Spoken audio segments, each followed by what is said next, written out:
તો રાજ્યભરમાં આજથી ટેકાના ભાવે મગફળીની ખરીદીની શરૂઆત થઈ રહી છે। મગફળીની ખરીદીમાં ખેડૂતોને જબરો પ્રતિસાદ જોવા મળી રહ્યો છે।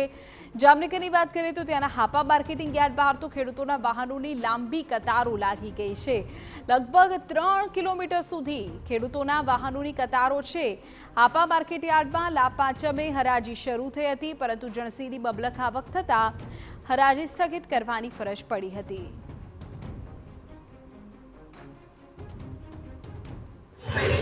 ખાસ કરીને કેટલો સમય સુધીનું વેઇટિંગ છે, કેટલા વાહનો છે?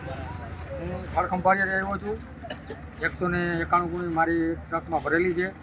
કાલે અંદાજે 9 વાગે હું રાતનો અહીંયા આવી ગયો છું। કાલે આખી રાત, આજનો આખો દિવસ હજી ગાડી ખાલી નથી થઈ મારી।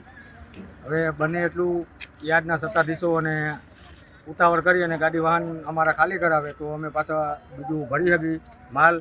અને 24 કલાક ત્યાં અમે હેરાન થાય છીએ। નહીં ખાવાનું, નહીં પીવાનું, પડતર ભાડું કોઈ આપે નહીં અમને। પછી ખાવાનું અમારા પૈસે હોવાની કંઈ સગવડ નથી।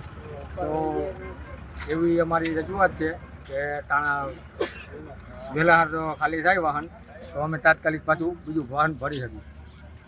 આપણી સાથે અન્ય ખેડૂતો છે, તેમની પાસેથી જાણશું કેટલા વાહનો અત્યારે કતારમાં ઊભા છે અને શું આપને મુશ્કેલી? 470 સાહેબ, 470 ગાડી ઊભી છે।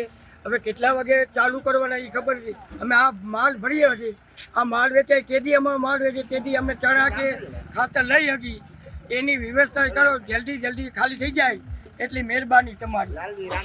તો જામનગર માર્કેટિંગ યાર્ડની બહાર લગભગ 480થી પણ વધારે વાહનો અહીં કતારમાં ઊભ્યા છે। પોતાની મગફળી ભરેલા વાહનો સાથે ખેડૂતો અહીં આવી પહોંચ્યા છે ને લગભગ એક દિવસ પહેલા જે યાર્ડ આવતીકાલે ખુલવાનું છે તે પહેલા એક દિવસ પહેલા જ પોતાના વાહનો અને મગફળી સાથે પોતાની મગફળીની વેલો વારો આવે તે માટે યાર્ડની બહાર પોતે રાહ જોઈને ઊભીને પોતે જે માલ વેલો વેચાય તે માટેની પ્રતીક્ષા કરી રહ્યા છે।